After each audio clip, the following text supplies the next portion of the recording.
Pin-up models are usually glamour models, actresses, and fashion models whose pictures are intended for informal, aesthetic display, such as being pinned onto a wall.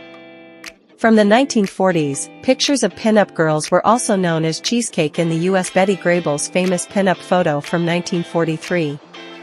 For bottoms, you can wear either 1950s short shorts or a full 1950s skirt similar to the dress styles above.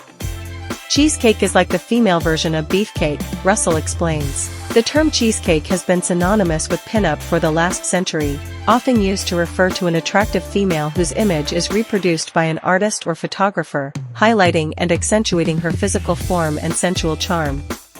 Classic casual pin-up girl combination would include an off-shoulder peasant top and a fiesta-style skirt.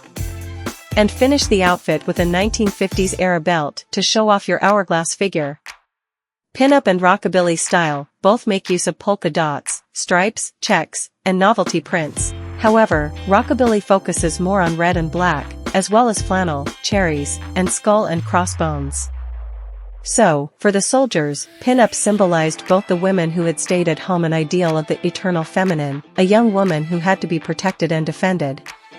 Over the years of the war, the publishers of magazines, reviews, and calendars increased their production of pin-ups, which became more and more patriotic. No matter their dress size, pin-up girls wear clothes that accentuate their assets, bring out their sexual appeal and make them look gorgeous, fun, and elegant at the same time.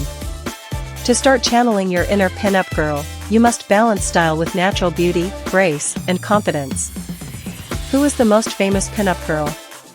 The most enduring pin-up girl to this day has been Marilyn Monroe, but during the 1950s, Bettie Grable and Bettie Page were extremely popular. In the early days, pin-up tattoos were a form of rebellion, especially for women. They symbolized a break from the rigid norms of beauty and femininity. Today, they continue to represent an unapologetic embrace of one's style and sensibilities. Pin-up modeling has been described as a subculture that is invested in promoting positive body images and a love for one's sexuality. Pin-up would also find ways to encourage the erotic self-awareness and self-expression of real women. To many, the pin-up girl isn't something that needs to be introduced. Popularized mostly during World War II, these girls are as much a part of American culture as baseball and apple pie, as the saying goes.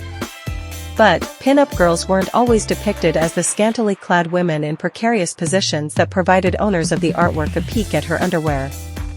The very history of the modern evolution of the pin-up girl dates as far back to before World War I, all the way back to the invention of the first bicycle. Surprisingly enough, when bicycles were becoming popular, a special ladies' safety bicycle was invented that was intended to be ridden specifically by women. People believed that standard bicycles had the potential to harm women's insides if they rode them, so special ones were created. This led to advertisements of women with bicycles featuring the then scandalous idea of women wearing pants instead of dresses and skirts to safely ride the bike. Once bicycles became popular for all, there was a small shift in women's fashion that ended up revealing their legs and more of their bodies overall in a way that had never been done before. From there, women's bodies were used more and more in advertising as they tended to attract more attention to different advertisements.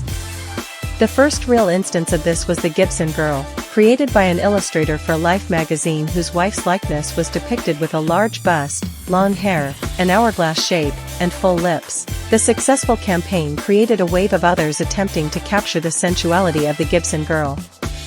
Attractive women were then used for several different advertisements, particularly during the First World War. A beautiful woman encouraging young men to join the army was thought to be able to stir men into action, and it seemed to work.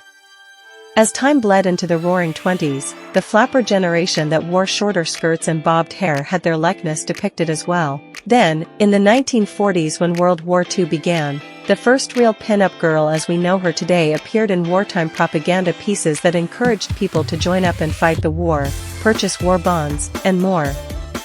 Upon realizing the way that sex certainly sells when it comes to war, those pin-up girls became the face of advertisements and were used to further marketing campaigns, the first to popularize these tactics in the 1940s and 1950s being Madison Avenue. In 1952, Playboy was created, and in the early years of the magazine, there were nude pin-ups depicted.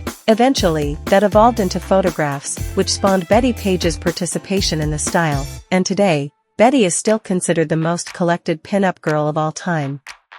In modern times, the tradition of pin-ups is still alive and well, with people collecting classic pin-up artwork and creating their own as well.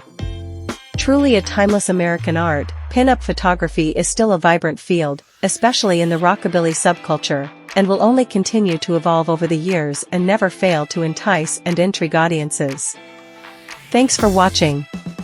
Don't forget to subscribe to Scorpio, I am her, and hit that notification bell to be notified of my next videos.